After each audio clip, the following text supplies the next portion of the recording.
Hey precious people, c'est le Toto Mishima à la pêche ou pas? Aïe!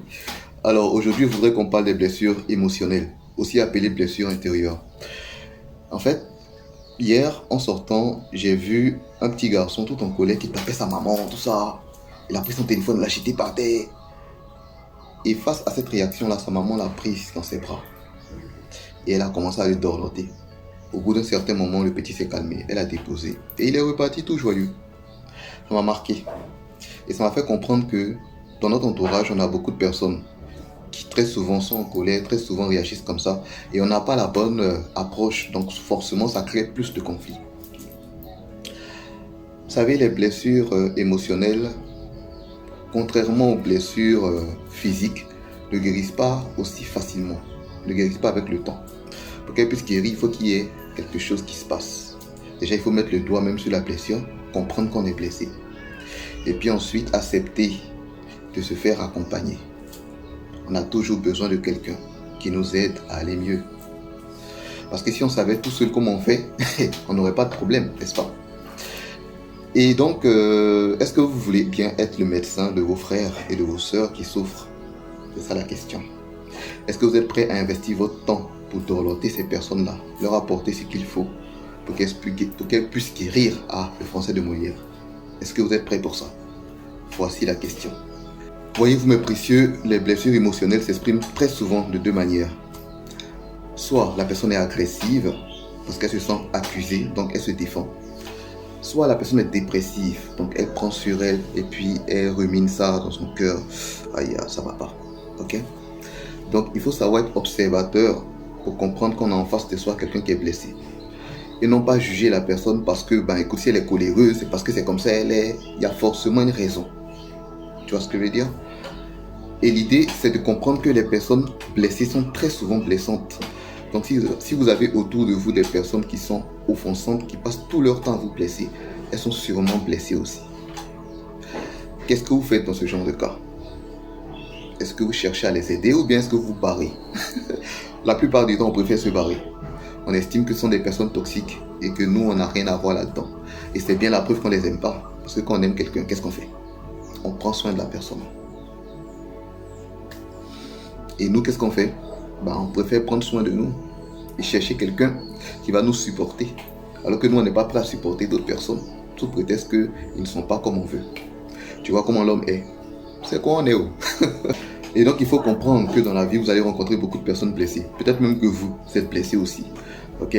Et donc, dans ce cas-là, il faut prendre le temps de pouvoir mettre le doigt sur la blessure et puis chercher à guérir.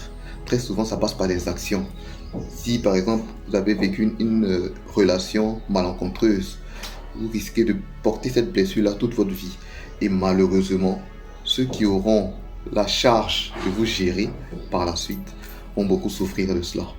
Parce que vous n'êtes pas passé à autre chose. Vous voyez ce que je veux dire? Très souvent, il y a des réconciliations à faire parce que les blessures sont de tout ordre.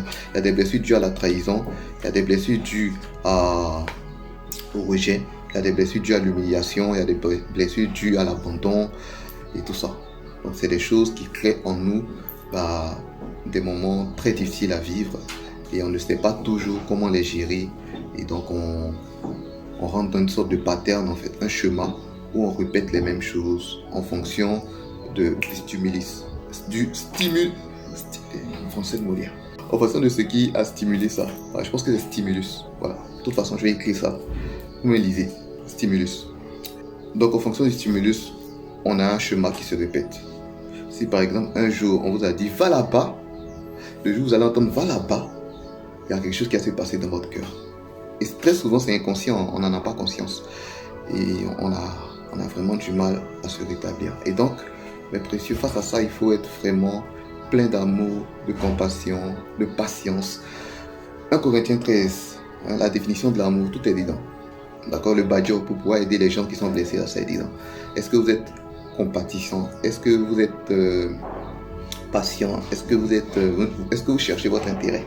Parce que trop souvent, quand on cherche son intérêt, on n'est pas prêt à investir beaucoup de notre temps. Ça fait 1 mois qu'il essaie de l'aider, il ne veut pas changer, donc il n'a rien quitté là.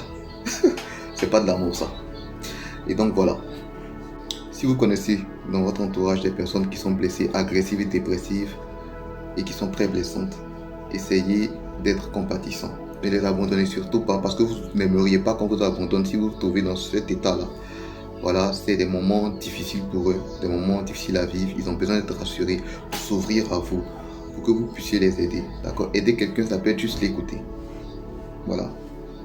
Aider quelqu'un, ça peut être prier pour lui. Aider quelqu'un, ça peut être lui donner un conseil avisé. Et donc, soyons prêts à aider les gens. Soyons prêts à être des médecins du cœur. Voilà. Pour que autour de nous, il y ait des personnes totalement joyeuses. Et qu'on n'ait pas des personnes blessées, pleines de colère, de tristesse, qui sont des émotions, qui sont inspirées par le malin. Donc, soyons gold tout simplement. C'est tout, j'ai fini de parler. Ah, tu vois ma tête. C'est bon, t'es content. Stay gold.